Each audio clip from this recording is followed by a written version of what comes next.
Hello, everybody. Let's do some adjusting here. Bring this camera over. Hi. This is Atma Prem, Boisselle-Schalaba. Hey guys, listen. I just have to say, the video that is up and posted that was done on the 21st of January, I've never had more likes in my life.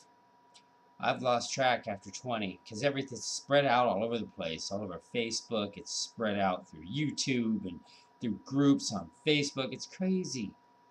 In my baby group, as I call it, I believe Conscious Awakenings, just alone in there, it's 12 likes, 5 likes on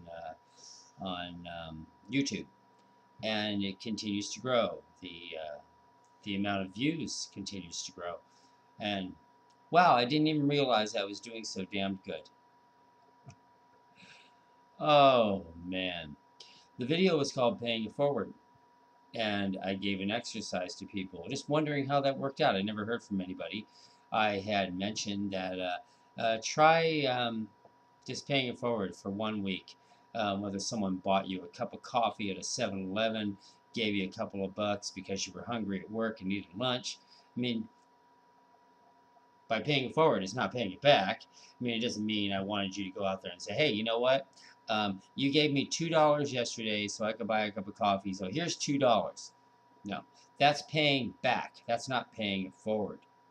And there's a big difference.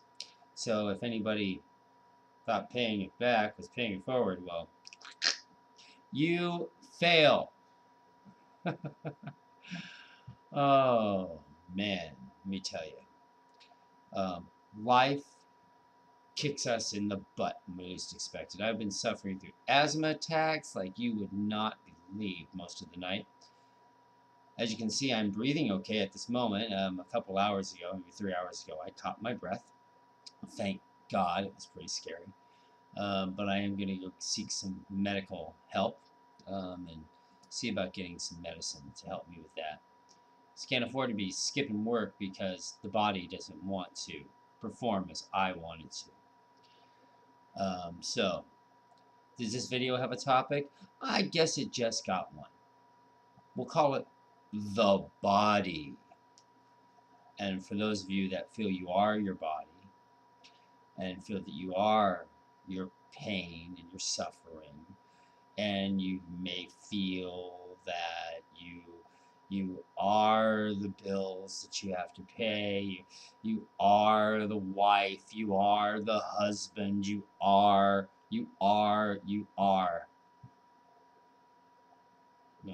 Some sad news. You're not any of those things, especially your body.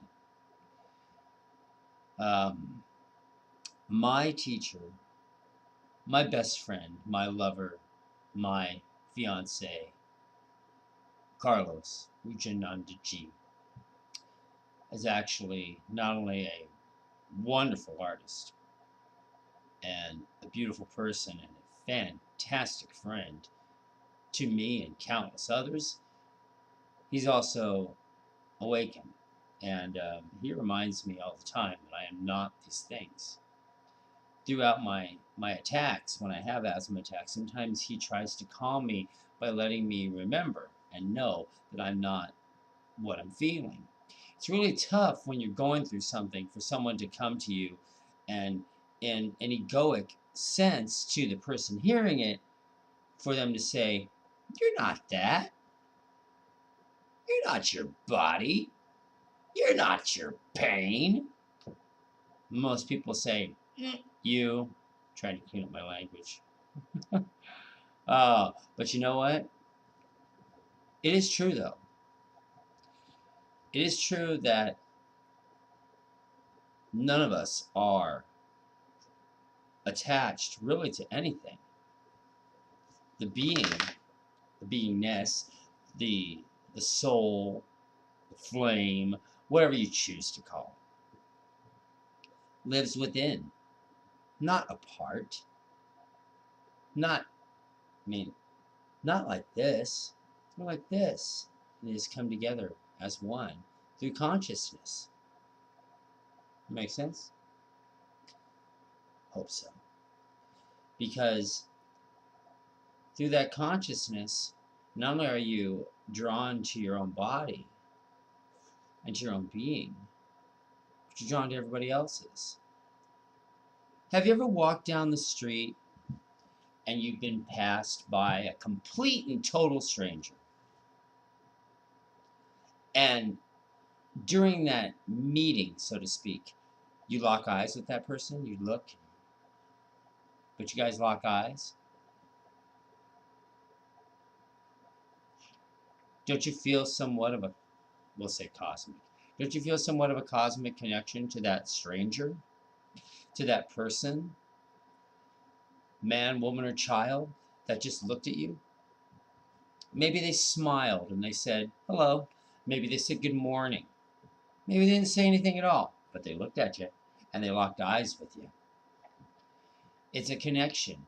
It's consciousness meeting consciousness. Same thing as when you wake up every morning, wipe the sleep out of your eyes, get in the shower, get on the bus, train, car, whatever it is, and go about your day, the humdrum life of humanity. We all do it. Some of us have to do it. Some of us wish we didn't have to do it. And some of us, even though we don't have to do it anyway. Because it's just a form of being. Yeah. Work, play, hanging out with friends, taking a walk down the street. My dog's like not being good on bed. Whether it any of that, it's all connected. And it's important for us to have these activities because of the piece of paper that we need, or as they say in Britain, the lolly that we need in order to pay our bills, our rent, buy food for the table, clothes for our bodies, shoes for our feet. Of course, we do it. We have to. Unless we're rich, and we just have money coming out of our, and we just don't really give a shit. Oh, there I go. I said a dirty word. Ooh, bad. Oh, God. It's all consciousness, meaning consciousness. You are not your body. Some people, actually, when they're going through a rough time, and it looks like my light's going in and out. We have had rain last night here in beautiful San Pedro, Southern California. So there's some clouds moving through, and my light's going up and down because they don't have the overhead on and stuff. So a little intimacy with y'all. But back to it. You're not your body. You're not your pain. You're not your suffering. And some people can actually separate themselves from that. Some people just know naturally. Some people just live it, be it, are it. And if you're confused right now with anything I'm saying, that's fine. It's pretty hard for someone to tell you that you don't exist. Especially not for that person telling you. It's not hard for them. It's hard for you. Because I know it's hard for me. First time I heard it. First time I was told, you don't exist, Bill. Oh, I yelled, I screamed, I got in the person's face, and I was spitting fire and brimstone. How dare you tell me I don't exist? I'm standing right in front of you, I said. But now I get it. Do you? Oh, my hair's driving me crazy. Do you get it? Do you fully understand that you are non-existing? This you? Delving a little deeper. This you that I speak of is your name, your identity, your conditioning by your parents, grandparents, teachers, friends, the system, um, the uh, the great government that we have that tells you what you're supposed to think. I mean, hell, we have a president out there who feels that it's okay to screw people over with what he calls a great plan for health care. And to me, Obamacare, I call it Obummer care because it does nothing but screw with us. It forces us like a Nazi state to buy something that we couldn't afford to begin with or be penalized. So dealt with Barack Obama and his stupid little plan. I'll pay the penalty. I'm a leader, not a follower. Sorry. And if I've offended anybody with that and you just turned off the video, then you aren't ready yet. You're not ready for anything that me or any other minister or teacher has to say to you in regards to your spirituality and your waking up to what you are not and waking up to what you are. I've said it before in many other videos. I will say it again. What are you? Nothing.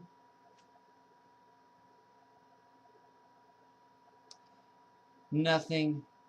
Better than being called a leftover, you know. It just popped in my head from George Carlin. It's like, how'd you like to be a leftover? Not bad if you're being taken out to be shot, as he said. But nobody is a leftover. Nobody is anything but nobody, nothing. Because we're nothing because we come from nothing. That's simply what that means, where that lies. We come from nothing. We are nothing. We come into this world nothing. We go out of this world nothing. We bring nothing with us when we come. We take nothing with us when we go. If we're rich, we can't take our money. Oh yeah, we can say, bury me with it. What's that going to do? Maybe a buried treasure 1,000 years from now that someone's going to dig up? Maybe not. I don't think so. But, you know, that adage, you can't take it with you, it's true. You can't take something with you that you never really had to begin with. When you die, whether you're cremated, put into a box and put 6 feet underground, who's put there? Are you put there, or is your body put there? Where do you go? Is there a heaven? I don't know. Is there a hell? Grandma used to say it was right on earth. But I'll tell you one thing. I don't have the answers to these questions. Yeah, true. We'd all like to believe that these places, especially heaven, exist. That there's a hierarchy of angels up there with harps and wings and everything, strumming along, having the time of their lives. Or not lives, whatever you want to call it. And I'm not trying to offend anybody. If I have, I deeply apologize. And you won't get me saying that very often. But in honesty, I don't have the answers. You don't have the answers. We go on what we were taught, which is conditioning. You know, some people along all kinds of different sides of the world look at the Hindi faith. When you take a look at the teachings of Sri Ramana Maharshi, Nisargadatta, Ganguji, Muji, it alludes that this identity does not exist. Who you are is a gift. A gift that can never be taken away, and it can never, ever be replaced when someone passes on. And we grieve for that person. Sometimes when the person or the body passes on and the spirit moves up and onward, we hurt like hell. We don't see that person anymore. We don't hear their voice anymore. You ever thought about someone you lost like years ago and you try and remember the sound of their voice and you can't? Like you can't hear them anymore. It sucks. It's a painful thing if you let it. But through loss comes gain. And by gain, I mean certain things or people pop up and pop out. You don't think about someone for years. For instance, my brother, Ron Kuhn. I've been posting pictures of him up the yin yang. My redneck brother passed away. I always called him that. It was funny because of the way he talked. Beautiful man. Behemoth of a man. My buddy. I miss you, Ron, still. But you know, through the loss of Ron, I gained some insight about what happened between he and I years ago, which I'm not going to delve into. It's a long story. But my nephew, his son, his firstborn son, Sean, has come back into my life. My nephew, all grown up, and almost 8 years younger than me. But you know what, Sean? Having you back in my life, being able to share the man I love with you as your uncle, I mean, it means the world to me. It's family. And in family, we do exist long after we're gone. So why worry about existing? Why worry about being something or somebody? Just be. I've told you this many, many times. Just be. It's easy. Be, capital B-E, lowercase I-N-G. You're just being. You just are. You're timeless. Your body, this, is not timeless. It will die. It will go right back to the earth from where it came. It will be dust. In 100 years, people may or may not even remember who you are. Unless you're some big famous actor or actress or movie star or singer, people may look back and go, oh yeah, I remember that person. I remember hearing my great-grandfather talk about that, you know. But it's just an identity, though. We identify with our past. We identify with our beingness. And we try so hard to be what we're not, and that's the body that we walk around in. Kind of picture your spirit, your inner being, as some people call it. This is little man up inside your head, operating machinery, making you walk. How's the arms go? Anything's possible, isn't it? If we use our imagination. But in actuality, you're not your body, you're not your pain, you're not your suffering, you're not. Done. Done, done, done, done, done.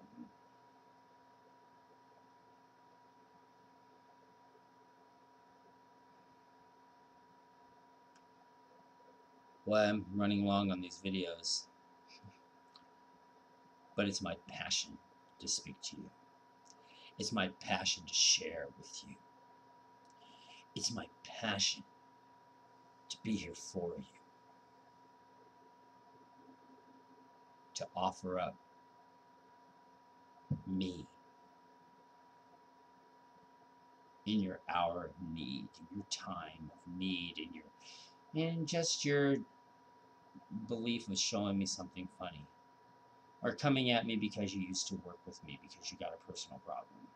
Or just saying, hey, you know what, I really liked what you had to say.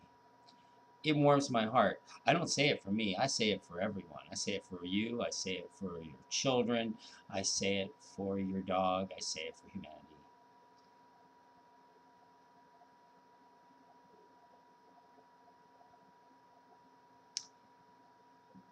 In the silence, you hear so much. So, be still. Be silent. And you will know, and you will feel, and you will hear in your head, in your heart, that you are not as attached to the body, to the pain, the suffering, to the money, as your ego. Yeah, I said your ego feels that you are.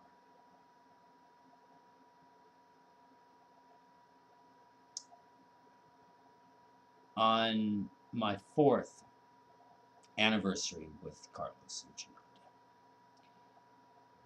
He drew me a beautiful, beautiful sketch of an angel coming from heaven with a shield. And at the bottom of it, he wrote, "No matter what, you will be taken care of." Beautiful statement, beautiful words from a beautiful person who's taught me a lot, who gave me the name Atma Prem, believes in me, sometimes more than I believe in myself. And sometimes, you know what, people, that's what we need until we get to where we're going within. I ain't talking about a journey on a trip, on a vacation. I'm just talking about the journey to the center of your own being. Welcome to it. That is who you are. I once again, I'm going to cut this short now and say thank you very much. I hope you got something out of this. And I welcome your comments. I welcome your questions. I welcome your responses. Please feel free to message me anytime. Once again, thank you. Namaste. I wish you a very beautiful day. Welcome to your now. This is your now. What do you plan on doing with it? You only got one, and it happens every second. Namaste, my dear friends. I wish you the best life ever and the best eternity ever. Thanks for watching. Welcome to your now. Namaste.